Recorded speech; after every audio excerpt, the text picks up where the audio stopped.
The smell of sawdust clung to me like an old memory. It was the kind of scent that settled deep into the grooves of my skin, the kind that didn't wash off even after a long shower. That morning, I stood in my workshop, running my hand over the smooth grain of an oak beam, letting my fingers trace the work I'd done. A good piece of wood, solid and dependable, just like I'd always tried to be. My name is Tom Grayson, and I'm 56 years old. I've been a carpenter my whole life, running my own small shop here in Maple Creek, Ohio. It's nothing fancy, just a two-story brick building on Main Street with a sign that's seen better days. But it's mine. Built it up from nothing, put in the hours, made a name for myself.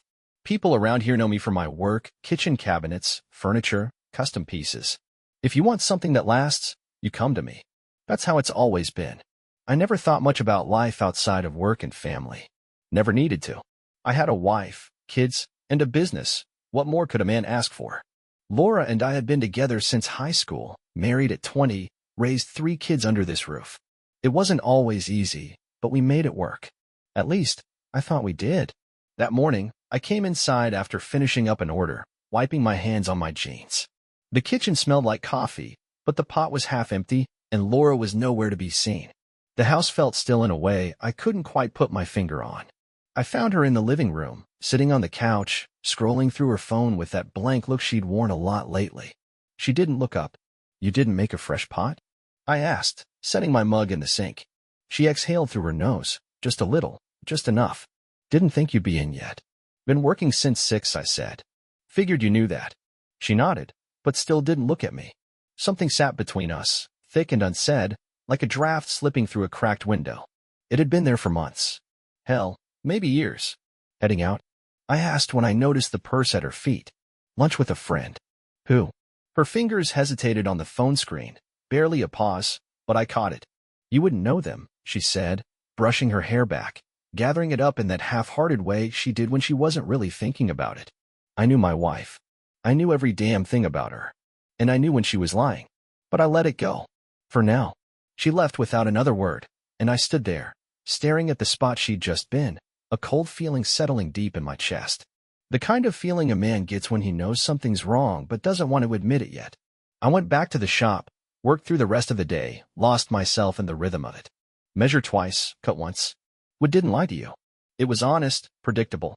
People weren't. That night, Laura came home late. I was sitting in my chair, a beer in my hand, TV on but muted. She walked past me like I wasn't even there. "Good time?" I asked, watching her set her purse down a little too carefully. It was fine. She always used to tell me about her day, how the store clerk was rude, how she ran into an old friend, how the neighbor's dog got loose again. Now, nothing. Just, it was fine. I could have let it go. Could have turned the volume back up, finished my beer, gone to bed. But something inside me, something sharp and gnawing, wouldn't let me. "You been seeing someone?" I asked. Straight out. No dancing around it. Her back stiffened. Just for a second. Then she turned, giving me that tired, almost annoyed look. "What?" "You heard me." She let out a dry, humorless laugh. "You're ridiculous, Tom." "Am I?" She shook her head, grabbing her purse, heading for the stairs. "I'm too tired for this."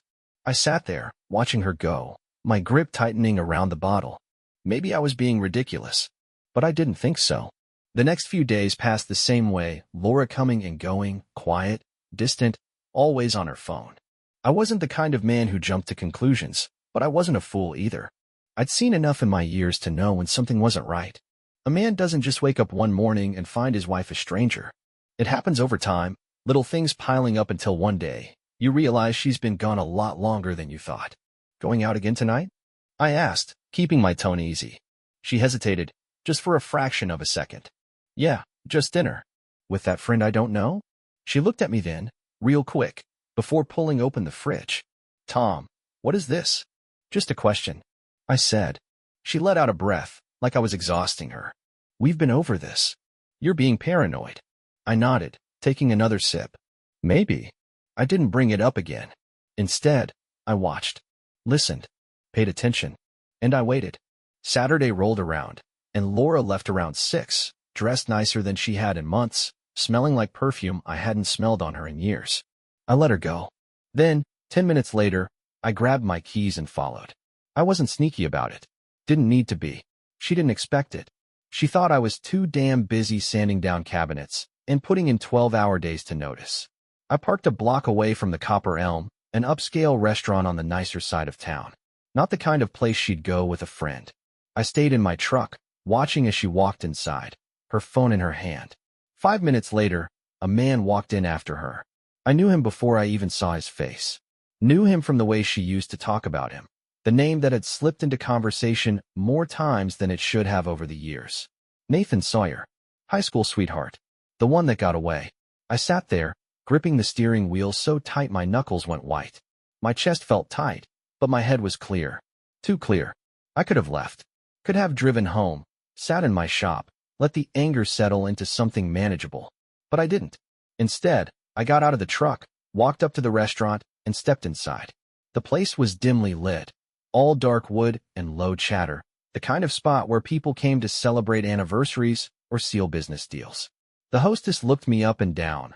Work boots, flannel, hands still rough with sawdust, and I could tell she was about to tell me they were booked for the night. "I'm not here to eat," I said. "I'm looking for my wife." She blinked, caught off guard. Do you know what name the reservation is under? I have a feeling it's not under dinner with a friend." She didn't know what to say to that, but I didn't wait for her. I stepped past, scanning the room until I saw them. Laura was laughing, soft, leaning in, her hand lightly resting on Nathan's wrist. The way a woman does when she's lost in the moment. When she's exactly where she wants to be. I walked up to the table, slow, steady. Nathan saw me first. His face shifted, not panic, not yet, but a flicker of something close. Laura turned next, and the color drained right out of her face. "Hope I'm not interrupting," I said, my voice calm level. The waiter standing nearby froze, eyes darting between us. Nathan cleared his throat, shifting in his seat. "Tom, don't." I cut him off, looking straight at Laura. "You gonna introduce us, honey?" Her lips parted, but no words came. The silence stretched. Other diners started to notice. A few heads turned, murmurs passing between tables. I leaned in just slightly, keeping my voice low. "How long, Tom? How long?" She swallowed, her throat bobbing, hands clenched together in her lap. "A few months," she admitted, barely above a whisper. Something in my chest went still. Not anger, not yet. Just cold, heavy stillness. I nodded slow. "That right?" Nathan shifted, like he was about to stand. "Listen, I know this." I turned my head just enough to look at him. "Sit down." He did. I exhaled, straightened, rolled my shoulders back.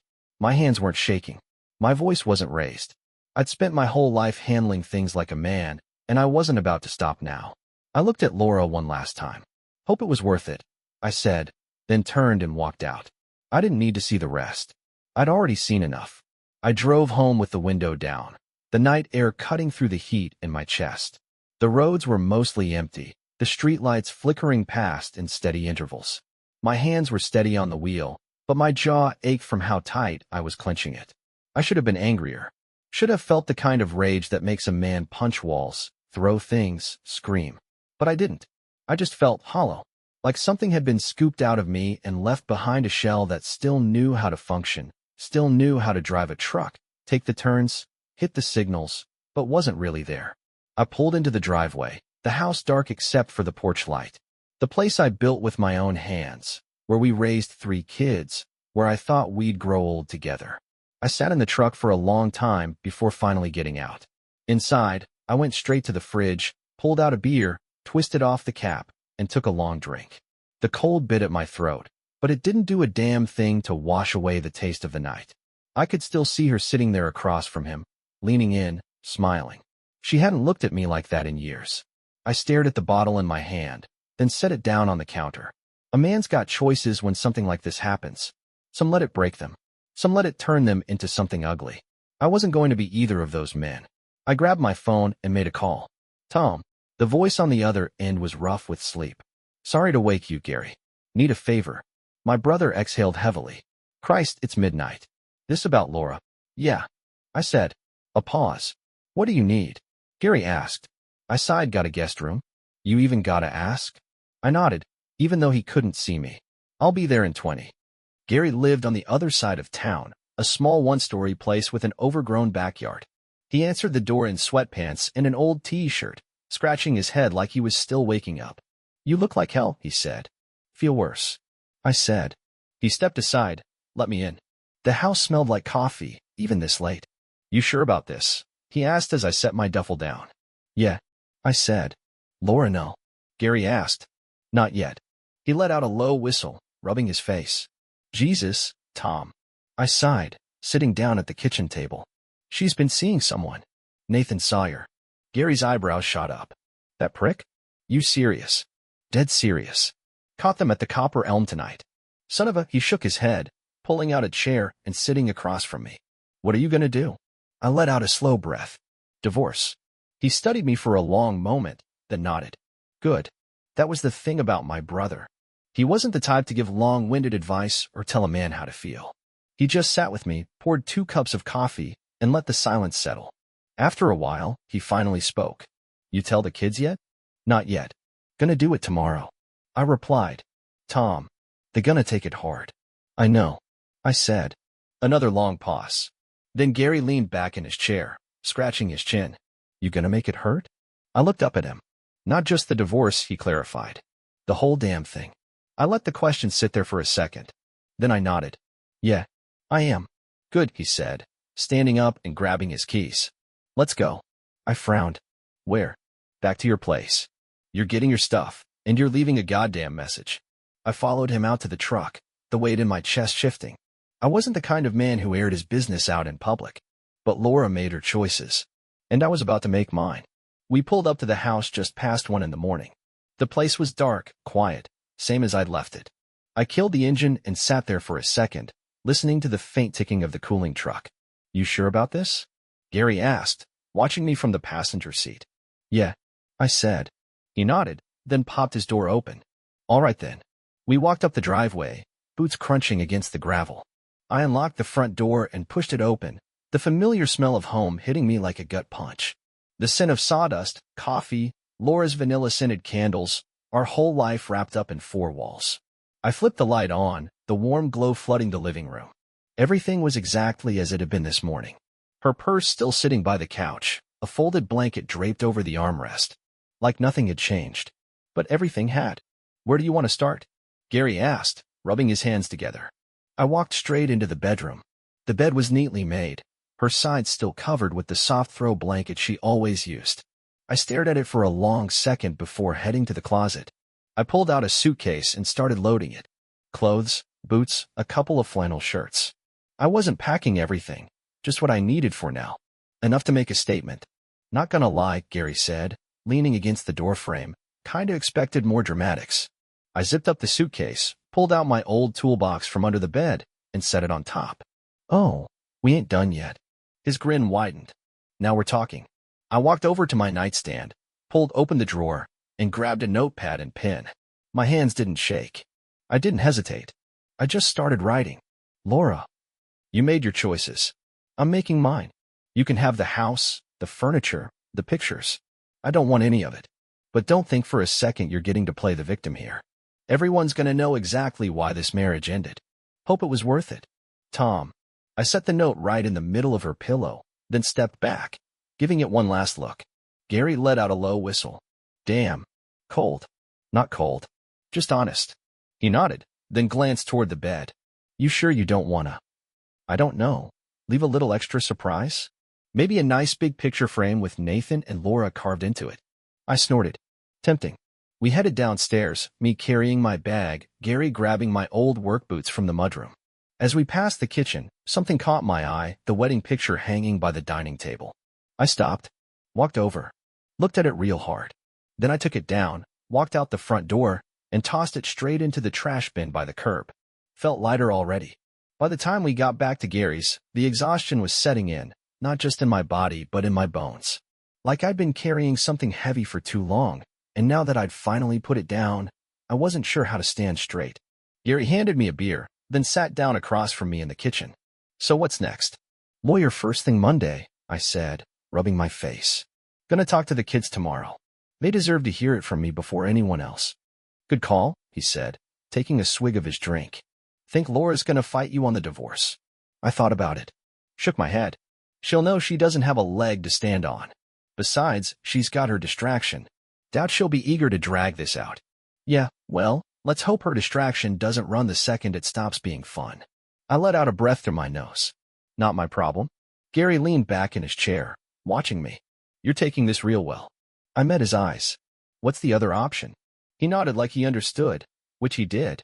Gary had been through his own mess of a divorce years back. Knew what it was like to wake up one day and realize the life you built wasn't yours anymore. Whatever happens, he said, pointing at me with his bottle, don't let her make you the bad guy. People like Laura, they want to feel justified. She's going to spin it however she needs to. But you stay solid, you keep your head straight, and the truth will be enough. I nodded, tipping my bottle toward him.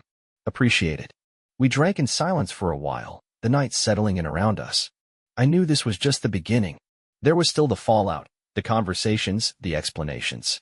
But I also knew one thing for damn sure. I wasn't going to be the one walking around ashamed.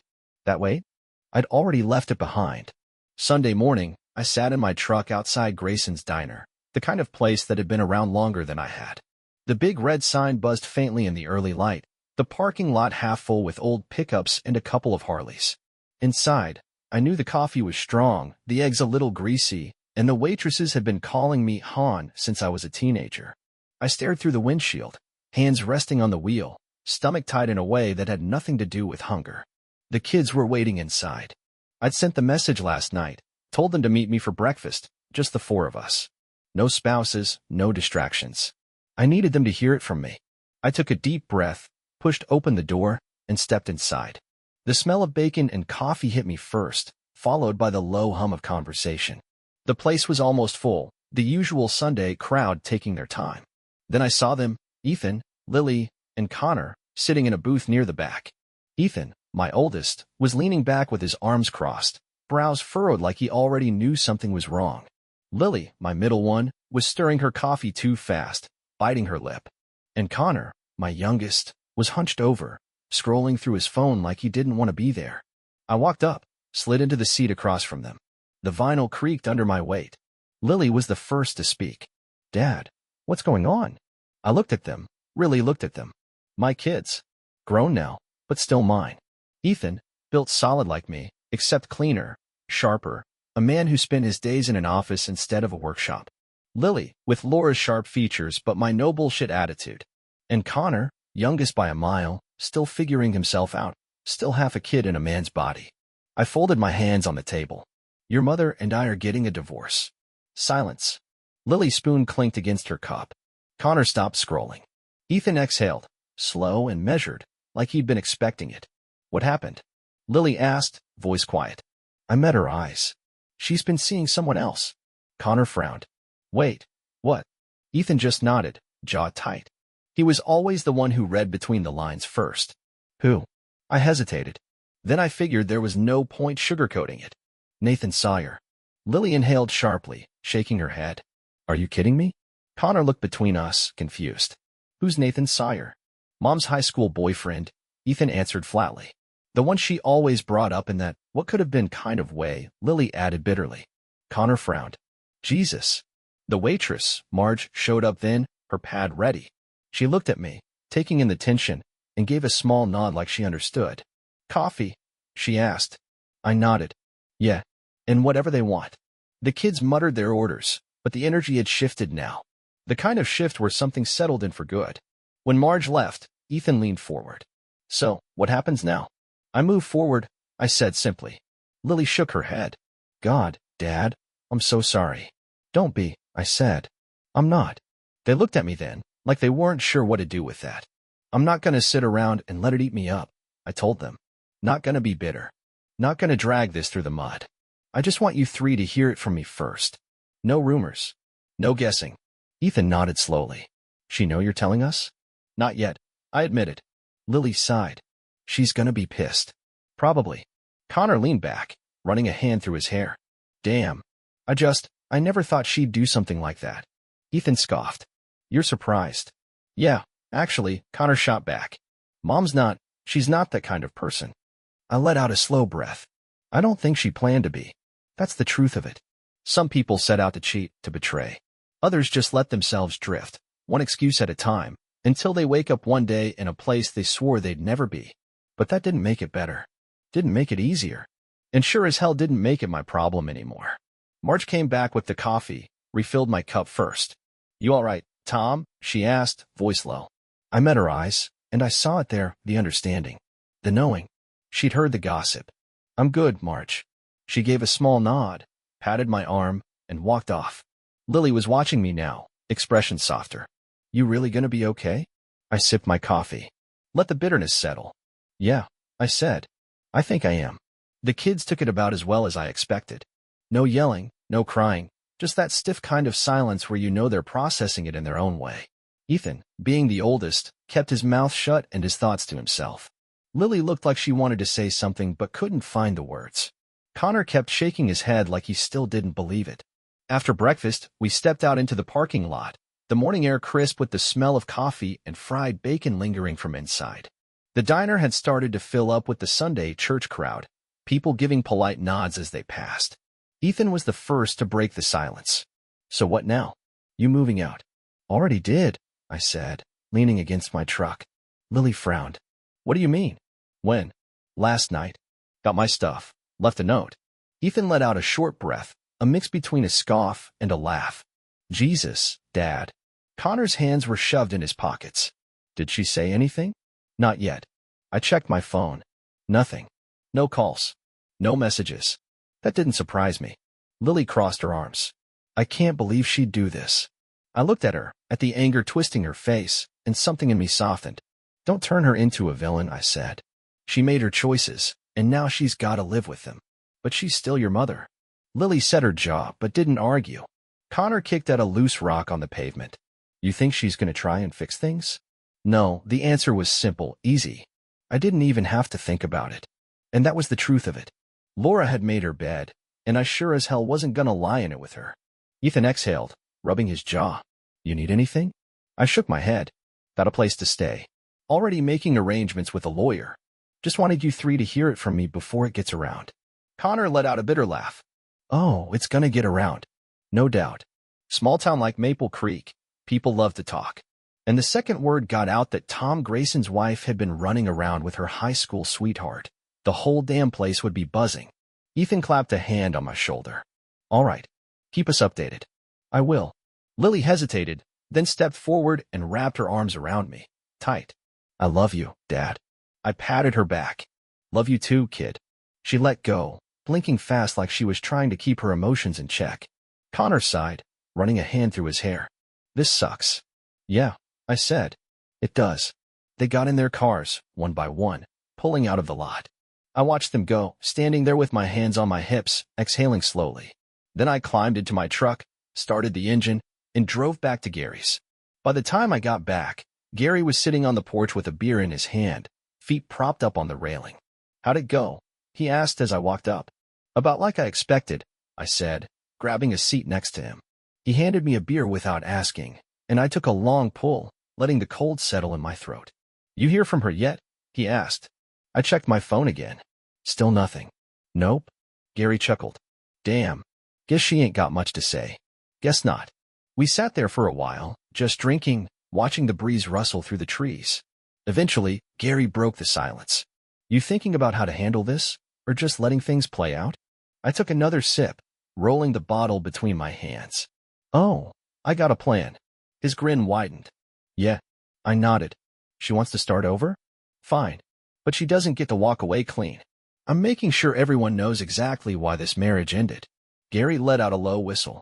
Hell of a thing to drop on a Sunday morning. "Yeah, well," I said, setting my empty bottle down.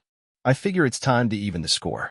2 weeks later, I stood in front of the Maple Creek Community Hall, arms crossed, watching as the last of the folding chairs were set up.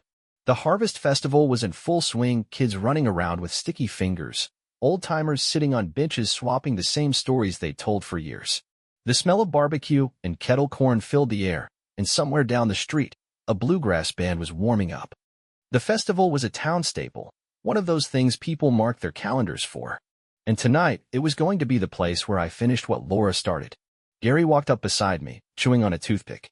"Still sure about this?" I didn't answer. Just gave him a look. He chuckled. "Yeah, all right.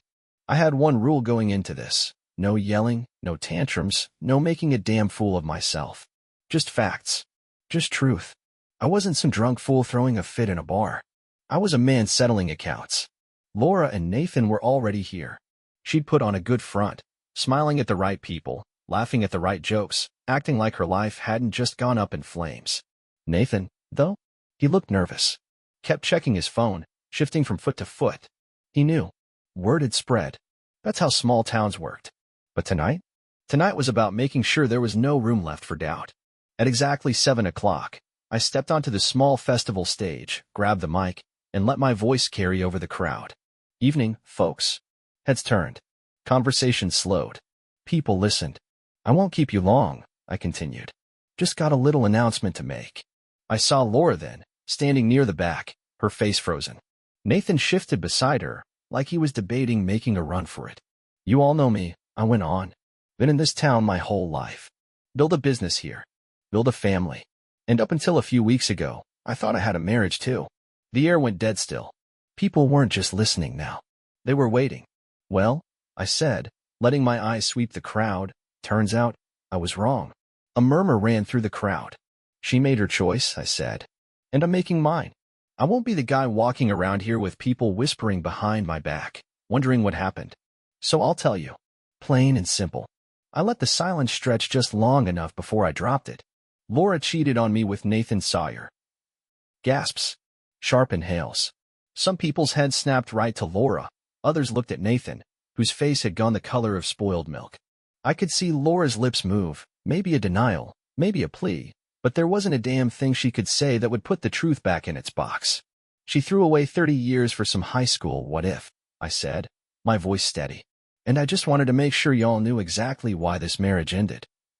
I set the mic down, turned, and walked off the stage. Nothing else needed saying. The crowd erupted. People whispering, some flat-out talking, a few old ladies shaking their heads. The whole damn town now had it laid out. No room for rumors, no room for spin. By the time I reached the beer tent, Gary was grinning like a damn fool. You just burned the whole place down. Yep. He handed me a beer. How's it feel? I took a sip, let the cold settle in my chest, and looked across the festival. Laura was standing there, pale, her mouth moving but nothing coming out. Nathan had already disappeared, probably slipping off into the night like a kicked dog. They had to stand in it now. No more pretending. No more rewriting the story. And me? I was done. I exhaled, set the bottle down, and grinned. Feels like I just took out the trash.